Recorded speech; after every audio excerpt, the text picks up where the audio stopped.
Haji Isam Andi Syamsuddin Arsyad, tokoh pertama dari daftar 9 haji yang memiliki profil paling lengkap dan terdokumentasi. Kekayaan dan perusahaan.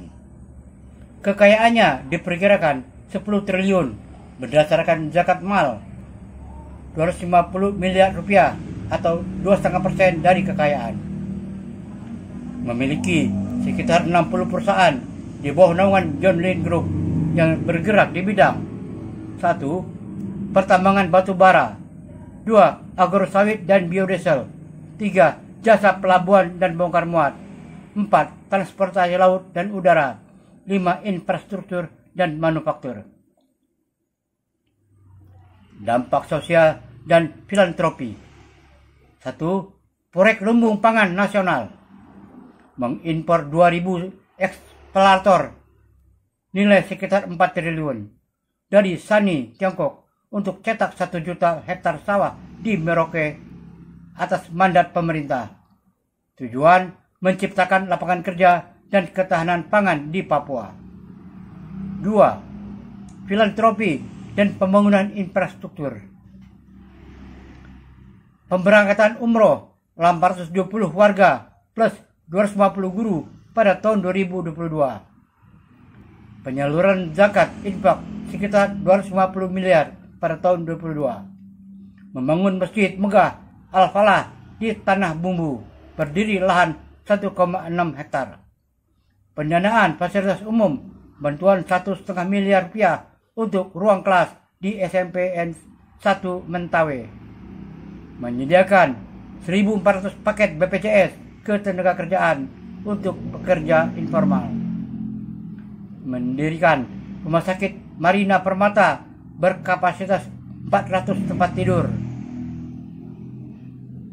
Menyelenggarakan Batu Licin Festival untuk 70.000 orang dengan dukungan 500 pedagang UMKM. Infrastruktur dan konektivitas. Kepemilikan jalan pribadi, fasilitas garasi modern, track off-road, dan jet Boeing senilai 1,2 triliun rupiah.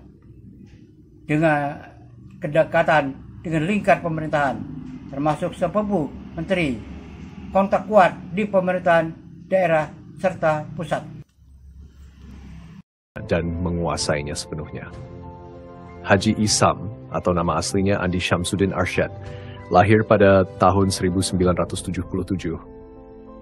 Ia bukan asli Kalimantan. Haji Isam berasal dari sebuah desa di Bone, Sulawesi Selatan. Keluarganya adalah pedagang tembakau yang merantau ke Kalimantan Selatan.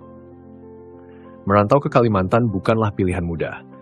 Haji Isam muda harus bekerja serabutan, mulai dari menjadi tukang ojek, sopir pengangkut kayu, hingga menjadi penebang kayu.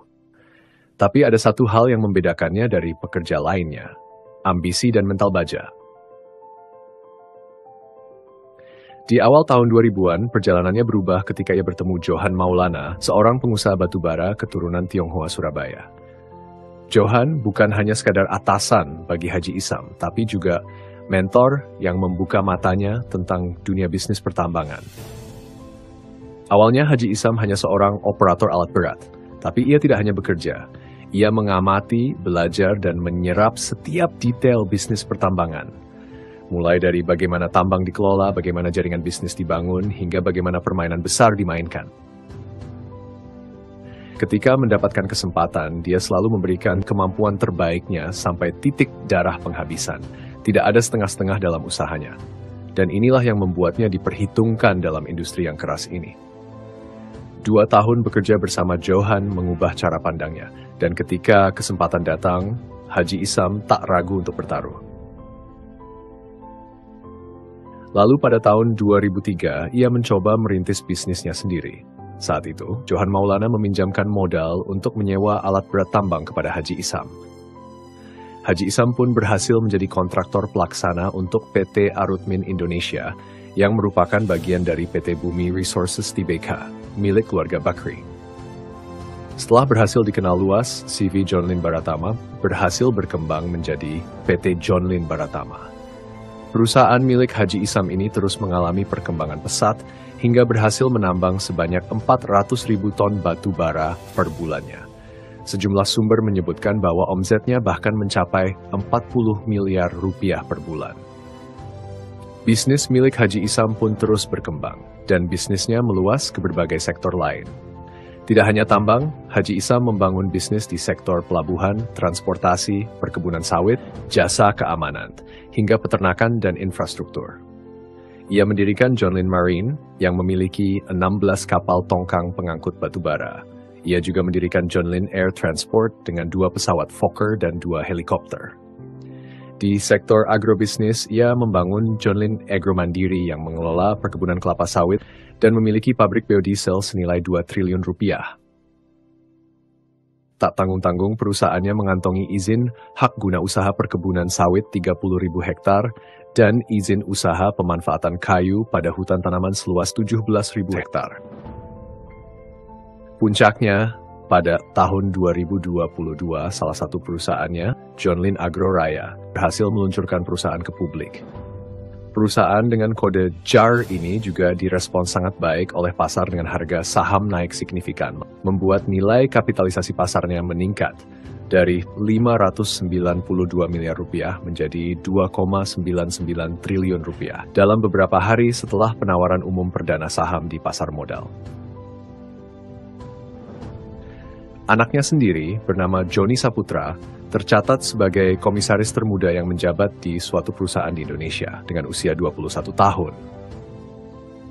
Selain menjadi komisaris utama putra Haji Isam, Joni Saputra juga sudah menjadi pemegang saham sejak usianya 16 tahun di beberapa perusahaan milik Haji Isam. Putrinya, Liana Savitri, juga menjadi pemegang saham Gunatama. Menurut beberapa sumber, jika ditotal kekayaan dari kedua anak Haji Isam saja, mencapai 5 triliun rupiah di usia mereka yang baru 20-an tahun. Politik dan koneksi. Haji Isam tidak hanya menguasai bisnis, tapi juga memahami cara kerja kekuasaan. Langkahnya mengingatkan pada Prajogo Pangestu, orang terkaya di Indonesia yang pernah dekat dengan Presiden Soeharto. Haji Isam pun melakukan hal yang sama. Pada tahun 2019, ia terlibat dalam dunia politik dengan menjadi ketua penasehat PAN Kalsel dan bisa masuk menjadi wakil bendahara tim kampanye Jokowi Maruf Amin pada pemilu 2019, pemilu yang mereka menangkan. Ternyata sebelumnya Haji Isam juga memiliki hubungan bisnis dengan mantan ketua MPR Bambang Susatyo saat namanya mulai muncul di bisnis batubara tahun 2003. Mereka berkolaborasi dalam PT Codeco Timber yang memegang hutan tanaman industri serta hak pengusahaan hutan. Kerjasama ini yang ditengarai menjadi salah satu langkah strategisnya dalam fondasi pengembangan agrobisnis dan akses ke perkebunan kelapa sawit yang besar. Dan puncaknya pada tahun 2025, Presiden Prabowo Subianto menunjuk Haji Isam untuk menangani proyek besar, cetak sawah 1 juta hektar di Merauke, Papua. Sebagai bagian dari proyek ini, Haji Isam mengimpor 2.000 ekskavator dari Sany Group asal Cina, mencetak sejarah sebagai pembelian alat berat terbesar di dunia. Bahkan, ia mengubah kapal pesiar pribadinya, J7 Explorer, menjadi kapal induk untuk proyek tersebut. Ya, pria yang memiliki penampilan sederhana namun loyal ini selalu mengeluarkan kemampuan terbaiknya saat diberi kepercayaan.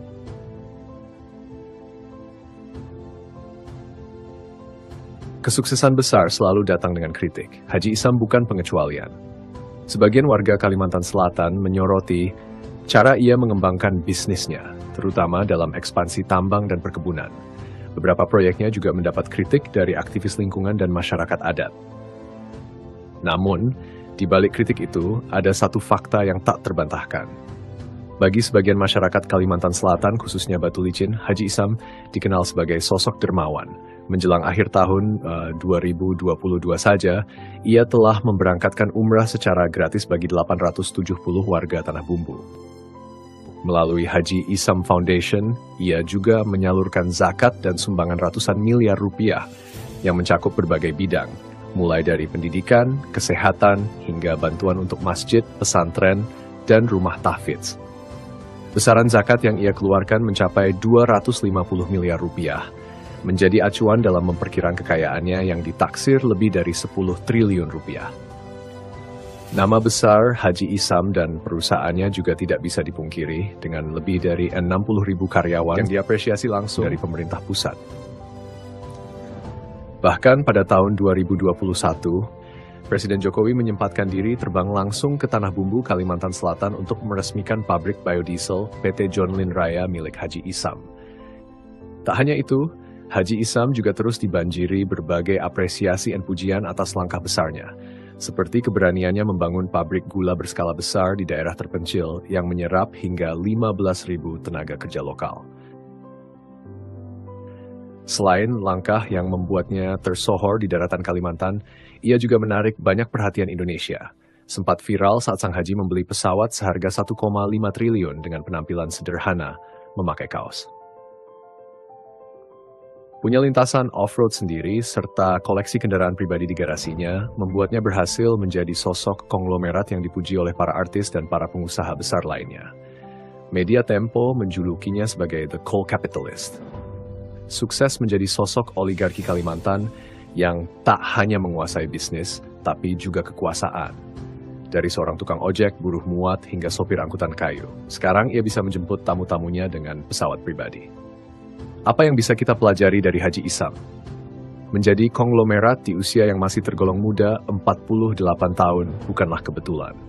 Kesuksesannya bukan sekadar hasil dari kerja keras, bukan pula semata-mata karena kesempatan. Tapi bagaimana ia menggabungkan keduanya dengan strategi, keberanian mengambil risiko, dan eksekusi tanpa ragu. Saat orang lain hanya bekerja, ia belajar dan mengamati. Saat orang lain ragu, ia bertaruh habis-habisan.